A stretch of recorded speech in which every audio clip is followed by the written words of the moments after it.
Hi friends, అందరూ ఎలా ఉన్నారు? నేనైతే చాలా బాగున్నాను ఫ్రెండ్స్.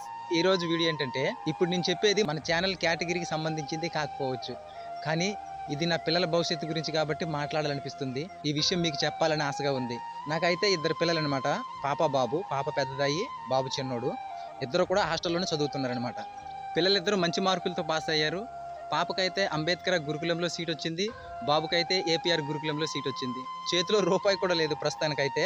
స్కూల్ రీఓపెనింగ్ అయిపోయి హాస్టల్కి తీసుకొచ్చామని హాస్టల్ నుంచి అయితే సార్ వాళ్ళ నుంచి ఫోన్స్ అయితే వచ్చాయి. కానీ నా దగ్గర రూపాయి కూడా లేదు. కానీ ఇటువంటి పరిస్థితుల్లో మన ఆంధ్రప్రదేశ్ గవర్నమెంట్ నుంచి అయితే తల్లికి వందనం పథకం కింద ఇద్దరికి కూడా 13,000 26,000 అయితే మా ఆవిడ అకౌంట్లోకి రావడం జరిగింది.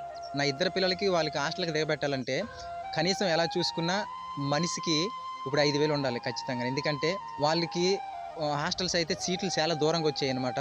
వాళ్ళకి హాస్టల్కి దింపాలి అంటే చాలా ఖర్చులతో కూడుకున్న పని.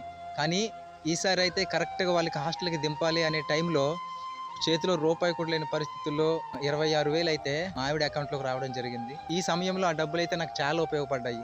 నాలాగా ఇటువంటి అవసరాలు తీరిన కుటుంబాలు ఎన్నో ఉన్నాయి.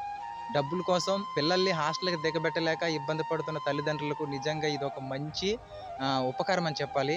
నిజంగా మన ఆంధ్రప్రదేశ్ ఏపీ ముఖ్యమంత్రి గారికి, చంద్రబాబు నాయుడు గారికి మనస్ఫూర్తిగా నేను అయితే థ్యాంక్స్ చెప్తున్నాను. ఈ వీడియో మీకు నచ్చినట్లయితే ఒక లైక్ చేయండి, ఒక 10 మందికి షేర్ చేయండి. Okay friends, bye.